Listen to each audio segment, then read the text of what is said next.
charnée d'Océane et Nadine pendant une semaine. On se retrouve bloqués ce soir. Donc ce n'est absolument pas de leur fait, bien au contraire. Donc quel déstress.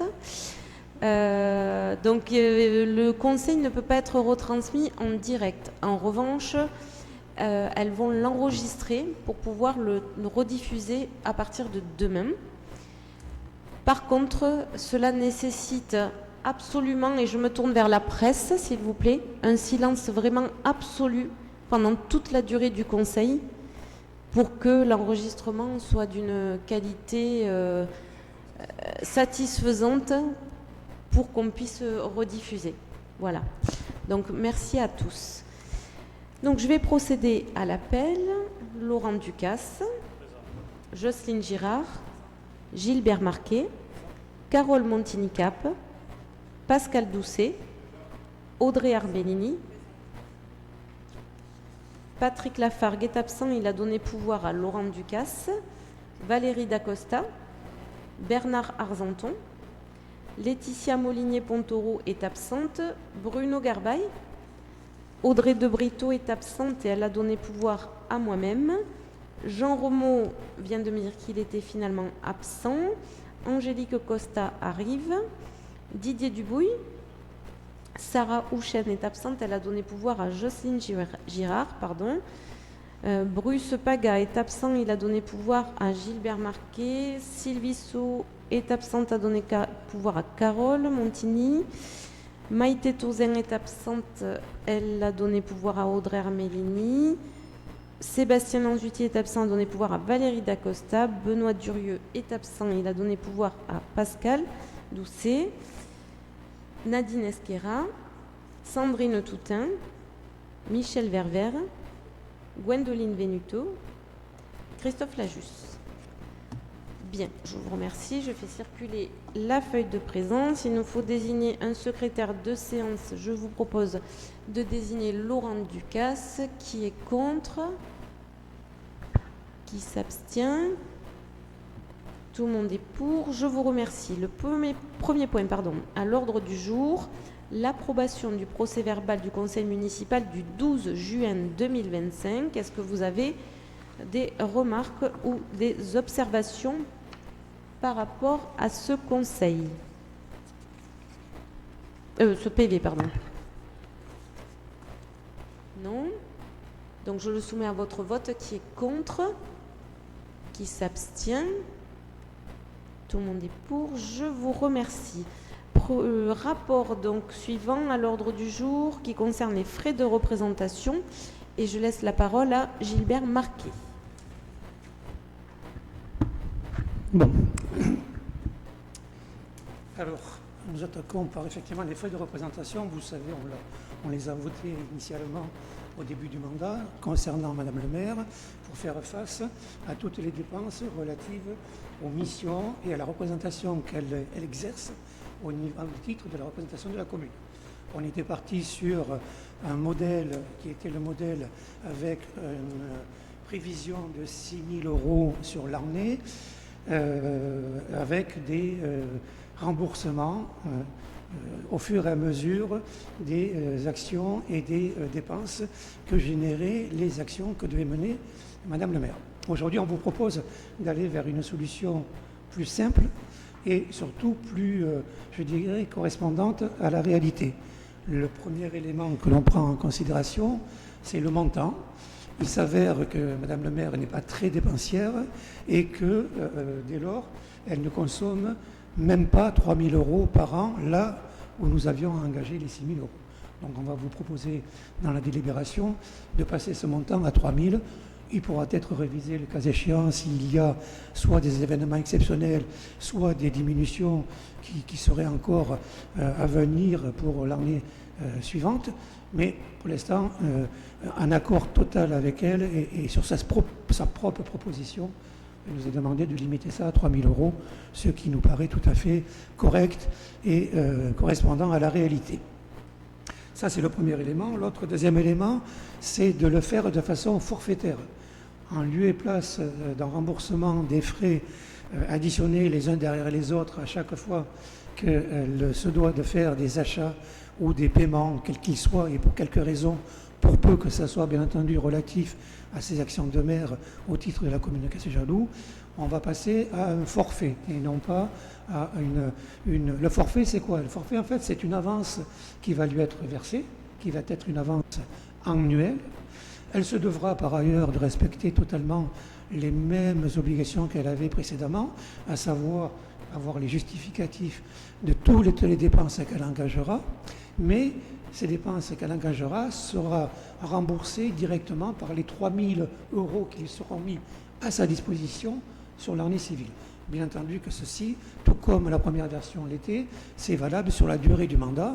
Et donc, en fonction des finalités et des calculs et des montants de dépenses d'engagement de la part de Madame le maire, s'il restait de l'argent sur les 3 000 € qu'elle reçoit, le restant serait repris, je dirais, dans la phase suivante, c'est-à-dire l'année suivante. Si elle avait dépensé 500 € de moins que les 3 000, on ne réengagerait au niveau du vote du budget que 2 500 pour revenir aux 3 000 initialement prévus. C'est une solution qui est très habituelle dans les entreprises privées, qui facilite beaucoup les choses en termes de comptabilité et qui va également nous faciliter les choses en termes de bonne compréhension de notre trésorerie qui, des fois, des façons d'aborder les questions un petit peu délicates, voire, je dirais, pas raisonnables et en tout cas pas nécessaires. Donc, on a décidé de vous présenter ça dans le cadre de la modification apportée et de délibérer, bien entendu, là-dessus.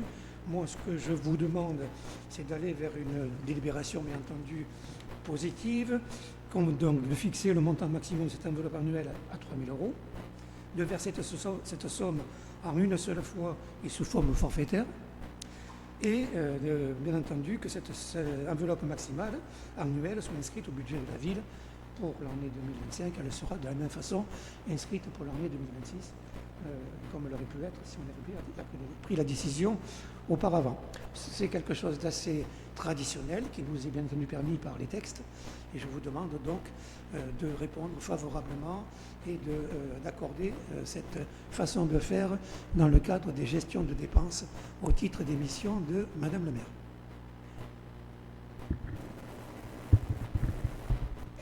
Est-ce que vous avez des questions?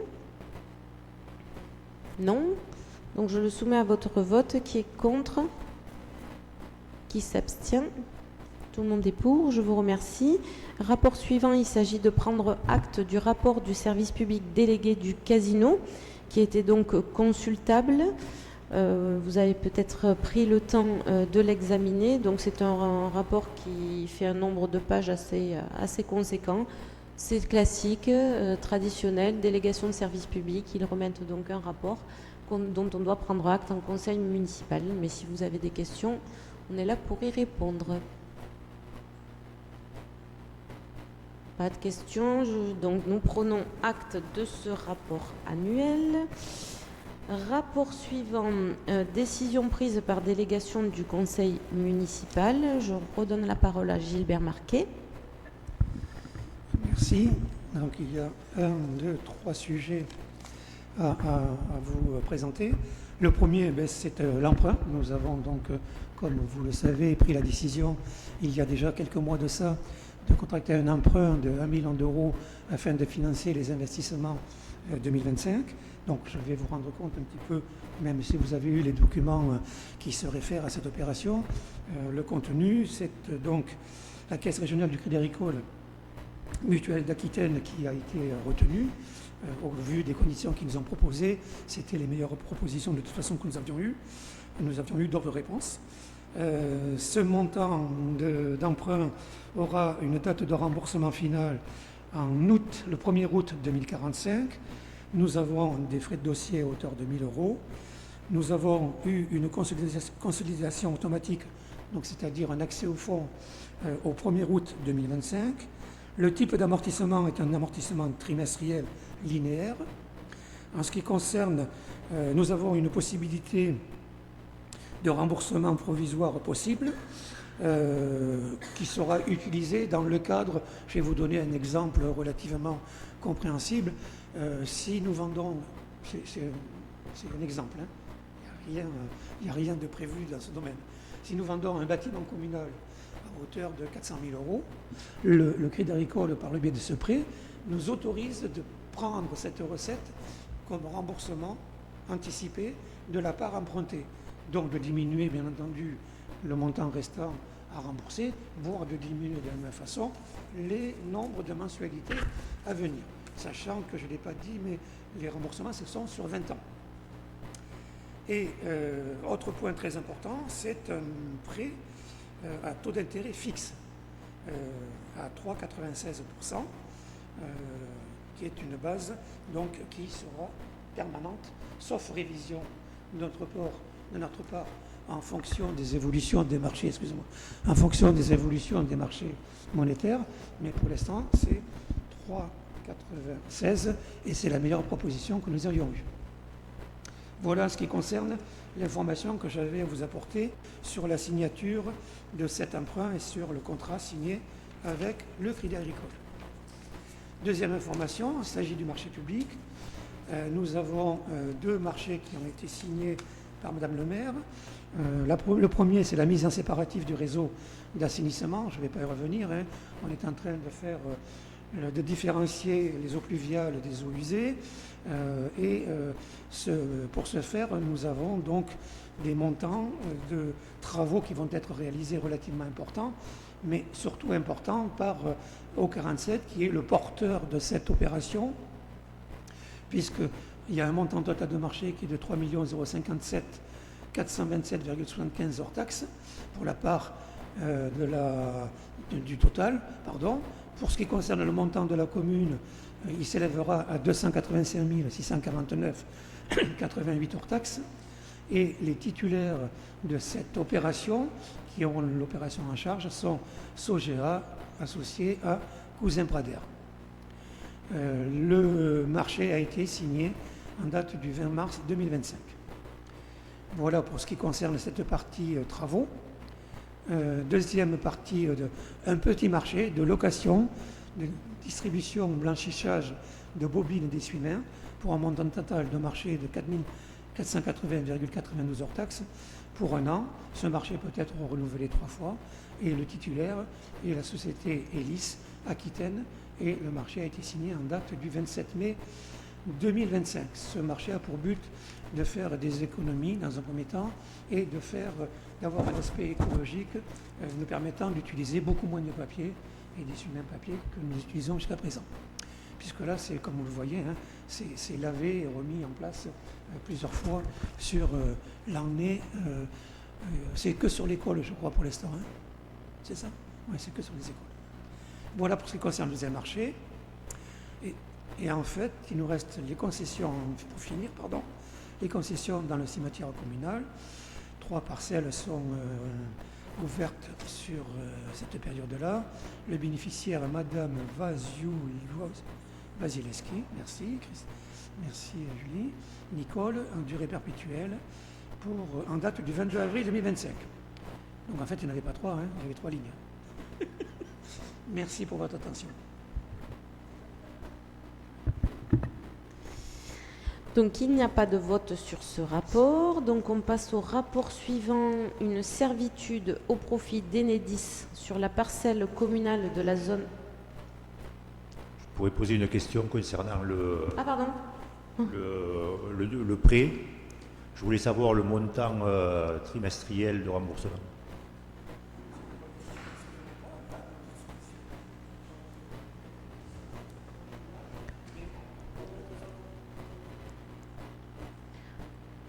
Donc la question était le montant trimestriel de remboursement qui sera communiqué donc demain par Christophe Henriot.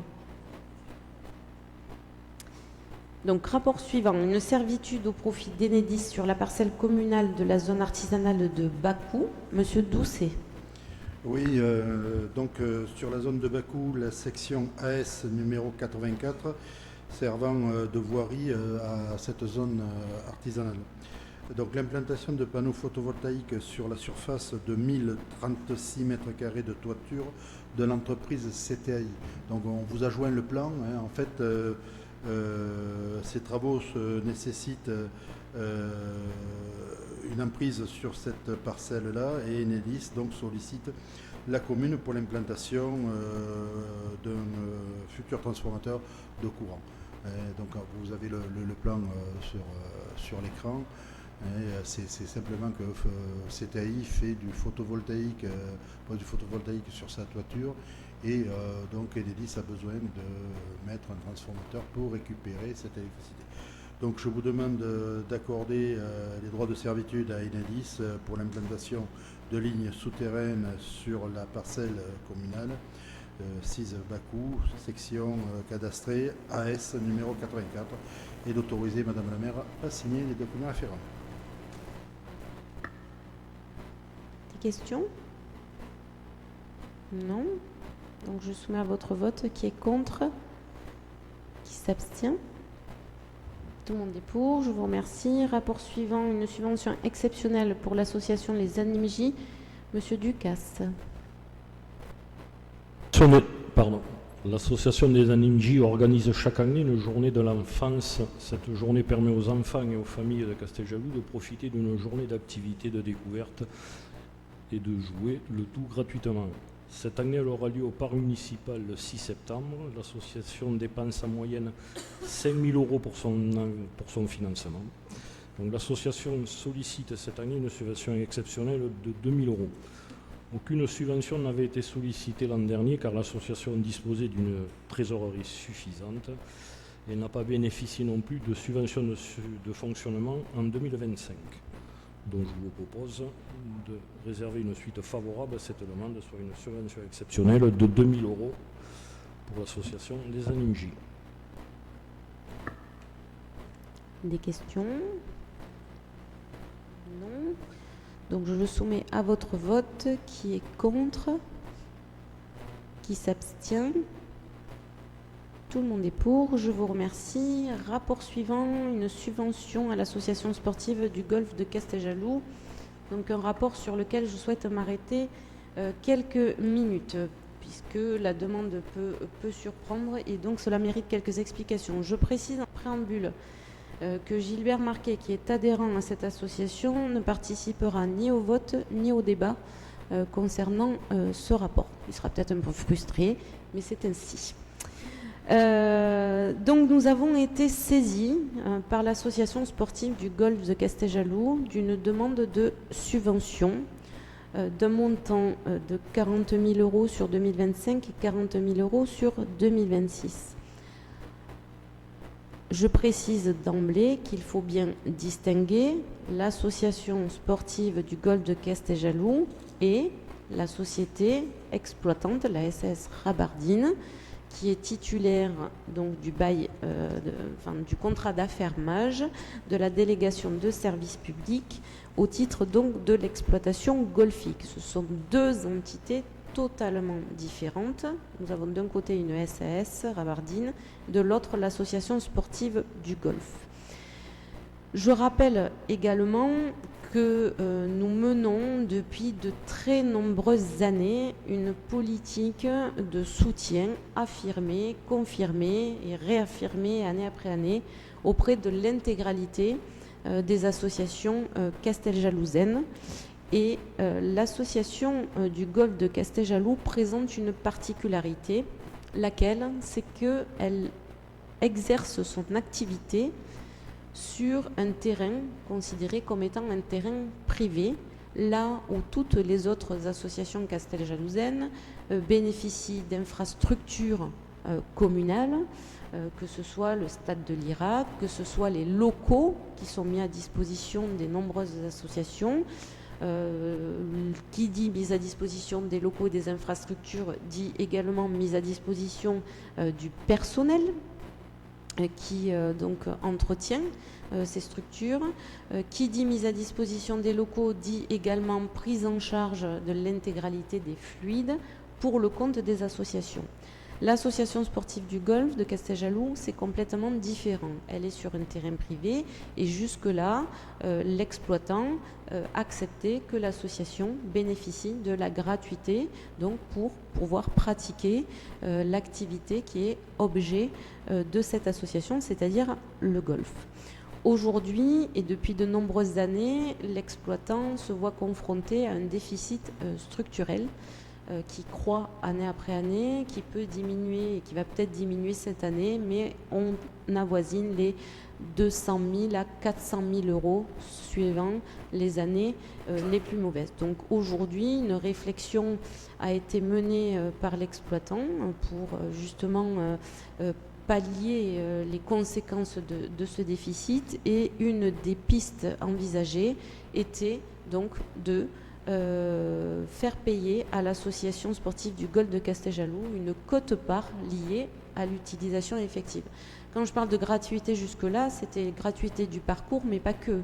C'était gratuité également mise à disposition du professeur de golf qui est professionnel. Et donc, suite à cette réflexion, des comptes ont été menés entre les deux entités, et ces comptes amènent à une demande formulée par la SAS auprès de l'association à hauteur de 40 000 euros sur 2025 et une autre demande sur 2026, d'où la demande formulée par l'association auprès de la collectivité. Je l'ignorais jusque-là, mais je vous indique quand même que l'équipe 1 masculine évolue. Enfin, je l'ignorais, oui et non. C'est-à-dire, je savais qu'elle évoluait à un niveau national, mais ce que j'ignorais, c'était que ce niveau national équivalait à quand même un niveau top 14 pour le rugby, pour faire un parallèle rugbystique qui est peut-être pas approprié, mais en tout cas qui nous laisse entrevoir quand même la renommée de cette association au niveau national, voire même international parfois. Donc elle est classée quand même parmi les 30 meilleures équipes en France. Et elle disputait actuellement un tournoi de France. 8 joueurs ont un niveau international, 26 ont un niveau national, 12 un niveau régional et 32 un niveau départemental. Vous n'êtes pas sans ignorer que c'est aussi une association qui participe au rayonnement de la commune de par le panel de compétitions qu'ils organisent, mais surtout, et c'est là où j'ai envie d'insister, sur leurs actions en faveur des enfants, c'est-à-dire qu'ils interviennent régulièrement auprès des écoles, que ce soit la structure privée ou la structure publique, qui organise donc des cycles golf et qui permettent ainsi aux enfants de pouvoir toucher du doigt cette activité sportive sur la ville de Casteljaloux. Un autre élément important, et là j'en reviens à ce que je disais au départ sur la mise à disposition des infrastructures que nous mettons à disposition des associations, des autres associations, il s'agissait, quand on nous présente une demande comme ça, c'est pas de l'évidence même que d'aller dire oui, on accepte 40 000 euros cette année, 40 000 euros l'année prochaine. On a besoin de comparer quand même des choses et de comparer surtout ce qui est comparable. Ce qui est comparable, c'est ce que nous, ça nous coûte de mise à disposition pour certaines associations. C'est pour ça qu'on vous a donné quelques exemples dans le cadre du rapport. Le stade de l'Irak, par exemple, qui bénéficie donc aux autres associations utilisatrices, hors cours de tennis, coûte, en coût de fonctionnement, 150 000 euros par an. La piscine municipale, elle, coûte à elle seule 170 000 euros par an. Et vous savez, pour le voir année après année, les recettes avoisinent plutôt 30 000 euros par an, soit un restant à charge de la commune de 140 000 euros. Je pourrais citer bien d'autres exemples, puisque quand on dit comparer ce qui est comparable, on peut se pencher aussi sur les politiques menées envers les enfants. Et notamment l'orchestre à l'école. L'orchestre à l'école représente un coût également considérable pour la collectivité, puisque vous savez qu'on achète les instruments pour les mettre à disposition gratuitement des familles. On paie également le coût de fonctionnement, et en coût de fonctionnement, j'entends par là la mise à disposition des professeurs de l'école des musiques auprès des scolaires. Donc là, on a aussi un mode de comparaison qui est parfaitement comparable et légitime. Aujourd'hui, cette demande nous est formulée et moi, pour ces raisons, ce que je demande à travers ce rapport, c'est d'y faire droit. Parce que sans l'association sportive du golf de Casteljaloux, clairement, il n'y a plus de golf à Casteljaloux. C'est-à-dire que sans les adhérents à l'association, il n'y a plus d'activité golfique sur la commune de Casteljaloux. Or, l'activité golfique sur la commune de Casteljaloux, qui date de la fin des années 80 maintenant, est une activité qui a permis de donner à notre ville l'image qu'elle a aujourd'hui. Moi qui fréquente beaucoup d'instances départementales, je peux vous assurer qu'à chaque fois qu'on parle de Casteljaloux, évidemment en tête, en pole position arrive le lac de Clarens, mais derrière on me parle le lac, les thermes, le casino et le golf. Donc c'est toujours en 4e position, le golf arrive en 4e position. Donc la conséquence effectivement de ce défaut d'aide serait de mettre largement en péril l'activité golfique, comme je vous l'ai dit. C'est un produit d'appel incontestable sur notre commune. D'ailleurs, plus personne n'en doute. Si Center Park s'est implanté aux portes de la ville de Casteljaloux, c'est en raison de l'intégralité de ses équipements et notamment de l'activité golfique. Et donc, c'est la raison pour laquelle je vous demande de faire droit à cette demande, à savoir de leur octroyer à l'association sportive du golf de Casteljaloux une subvention de 40 000 € sur 2025 et d'inscrire, non pas d'octroyer, mais d'inscrire une enveloppe de 40 000 € au vote du budget 2026. Donc nous la réanalyserons à ce moment-là en 2026. Comme nous dépassons le seuil, il faut signer avec l'association une convention d'objectifs et de moyens qui est jointe à la présente délibération. Je pense que vous avez saisi les raisons qui ont amené l'association à formuler cette demande. Maintenant, si vous avez des questions, j'y réponds volontiers. Monsieur Lajus. Je voulais savoir exactement à quoi allaient consister ces 40 000 €. Est-ce que c'est pour couvrir le déficit actuel ou si c'est pour les infrastructures ou... Alors, absolument pas pour couvrir le déficit actuel. En fait, c'est une quote-part des prestations qui sont réalisées. Entretien du parcours, mise à disposition du professeur, mise à disposition du practice également. Et donc tout l'entretien déjà espace vert qui représente un coût faramineux pour le golf de mémoire. Alors je me tourne vers Gilbert, mais il va me répondre juste à l'oreille pour ne pas parler à haute voix. L'an dernier, ils avaient conclu une convention avec une société ID Verdé pour l'entretien du golf, une convention annuelle qui représentait un coût de 300 000 € par an. Voilà, il acquiesce, c'est bien ça, 300 000 € par an. Donc c'est une quote-part de l'utilisation. Ça ne couvre absolument pas le déficit. Aujourd'hui, le déficit, à l'instant T, il est estimé pour l'année 2025 à environ 250 000 € d'après ce qui nous a été annoncé. Mais quoi qu'il arrive, ce qu'il faut savoir pour la société exploitante, c'est que le golf, il est déficitaire. Et il le sera, j'ai envie de dire, presque toujours, dans la mesure où, pour qu'un golf soit à l'équilibre ou bénéficiaire, si vous avez la curiosité, c'est ce qu'on a fait d'ailleurs, de regarder par ailleurs sur des villes qui disposent de golf. Alors il y a plusieurs modes d'exploitation, j'entends. Il y a un mode d'exploitation en régie, ce que nous ne souhaitons pas compte tenu des déficits aussi annoncés. Mais sur certains golfs, s'ils sont à l'équilibre ou quelque peu bénéficiaires, c'est parce qu'ils ont un nombre d'adhérents considérable. Ce qui n'est pas le cas à Casteljaloux, même si c'est très honorable quand même pour la collectivité d'avoir ce nombre d'adhérents chiffré à plus de 200 adhérents. Donc, mais ça ne suffit pas à couvrir l'intégralité des dépenses. Mais là, ce qui est demandé à l'association, et qui est d'ailleurs inscrit dans le budget qui est communiqué, ça a été mis sous le terme location, c'est-à-dire ce sont vraiment les frais de fonctionnement, la quote-part des frais de fonctionnement qui va leur être demandée sur 2 années uniquement. Puisque, c'est peut-être, il faut que jamais je développe. Pourquoi sur 2 années uniquement ? Parce que vous savez qu'on a voté une prolongation de la délégation de service public auprès de la SAS Rabardine il y a environ 1 mois et demi, 2 mois. Et l'année prochaine, donc nous avons lancé en parallèle une consultation d'un avocat pour envisager les suites à donner à ce contrat. Est-ce que ce sera une nouvelle DSP ? Est-ce que ce contrat prendra une nouvelle forme juridique ? puisque vous n'ignorez pas qu'on est engagé avec le propriétaire foncier au terme d'un bail amphithéotique qui va courir encore de nombreuses années.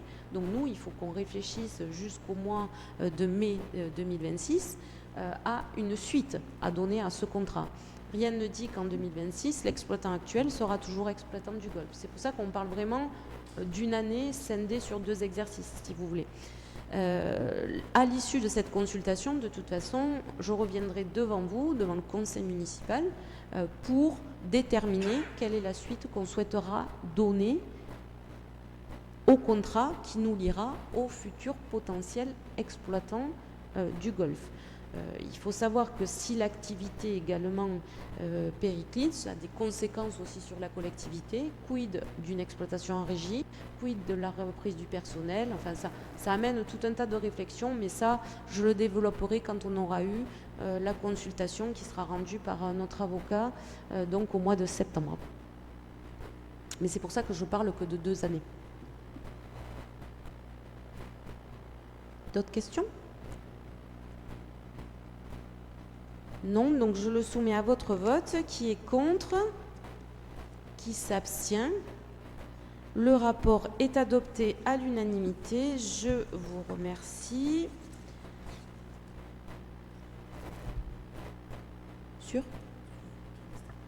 Ah, donc la réponse sur le trimestre, on revient en arrière. Donc c'est 12 500 par trimestre. Intérêt et capital. 50 000 euros par an. On avait évoqué l'abaissement des remboursements sur les années à venir ne viennent même pas dépasser les montants de réengagement sur 1 million d'euros sur 20 ans. Donc on aura une dette qui continuera progressivement et des remboursements qui continueront progressivement à diminuer.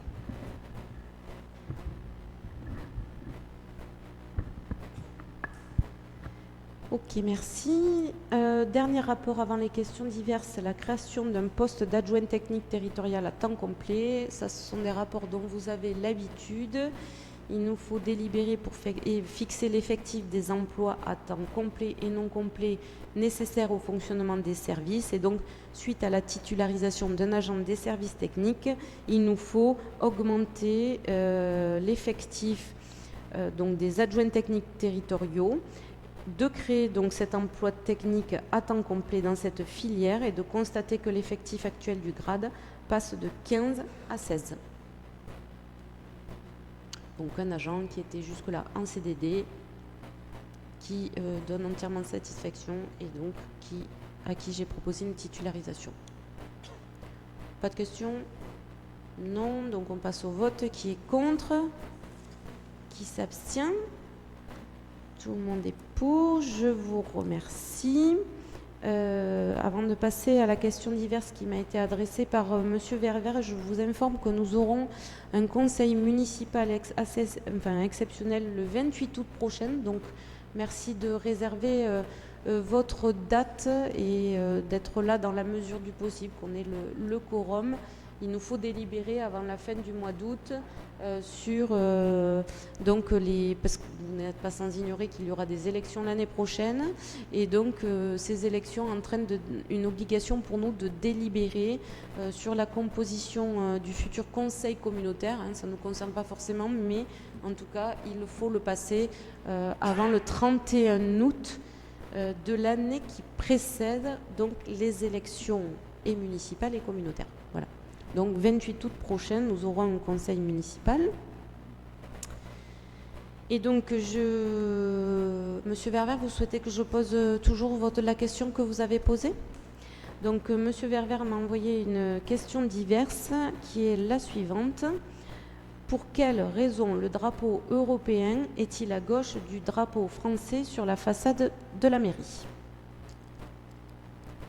Voilà la question. Donc moi, j'étais assez contente en fait de cette question parce que je me suis dit que si vous n'aviez que ça comme question à poser, c'est que vraiment tout allait bien pour vous à Casteljaloux. Mais je pense que les Casteljalousins apprécieront le caractère fondamental de cette question. Donc pour vous répondre, eh bien, vous avez peut-être une idée derrière la tête en la posant. Vous considérez peut-être qu'il faut le mettre à droite. Mais en fait, tout ça résulte d'usage sur le positionnement des drapeaux.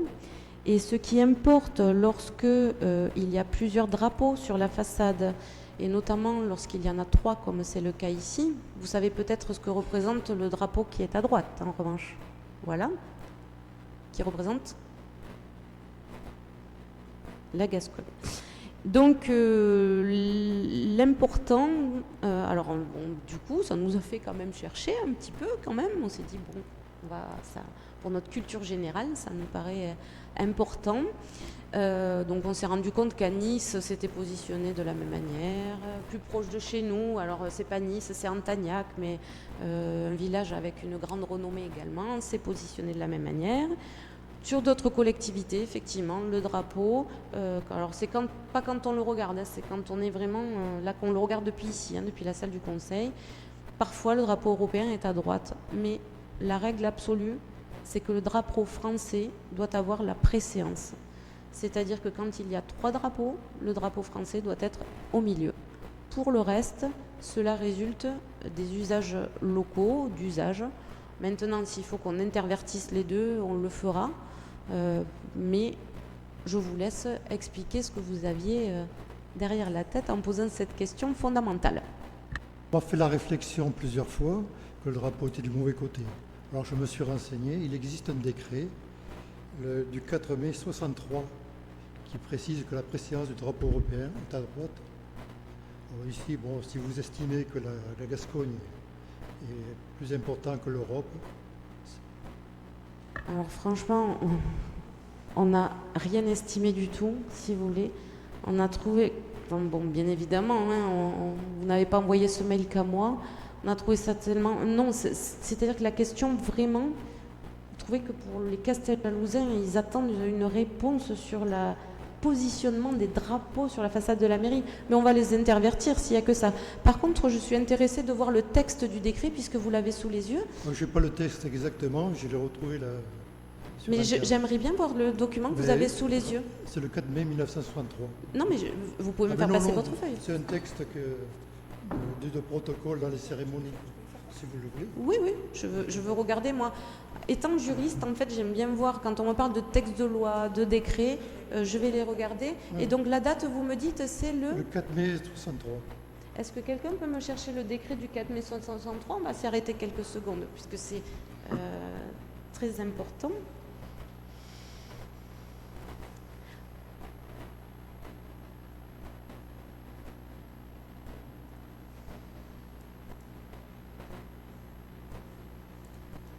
Donc le drapeau national doit être positionné en place d'honneur.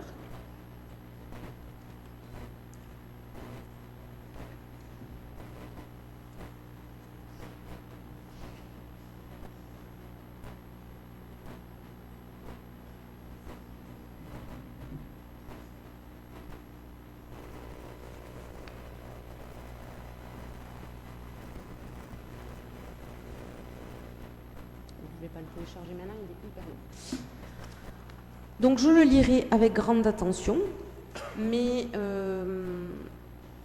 quand vous posez des questions comme ça, à chaque fois vous pensez que nous on a une arrière-pensée derrière la tête. Non, franchement, on n'a pas voulu donner plus d'importance à un drapeau qu'à un autre. Pour nous, l'important, c'est vraiment que le drapeau tricolore, drapeau français, ait la préséance. Drapeau d'ailleurs que vous n'honorez plus vous-même, puisque vous refusez de le porter à Casteljaloux pour des raisons qui sont complètement déconnectées de ce que vous nous rappelez à chaque fois, hein, de protocole militaire, etc.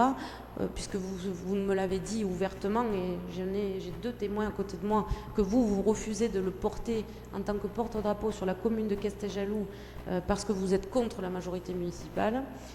Bon, voilà. Des fois, je crois qu'il y a des petites choses comme ça que j'ai du mal à saisir. Je ne refuse pas de porter le drapeau à Casteljaloux.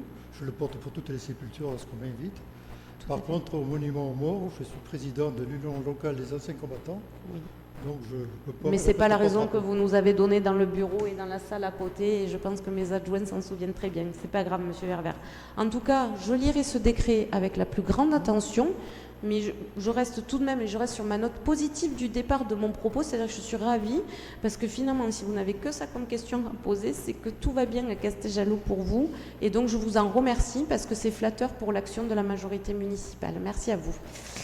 Voilà, donc y a-t-il d'autres questions qui n'auraient pas été posées par mail? Non.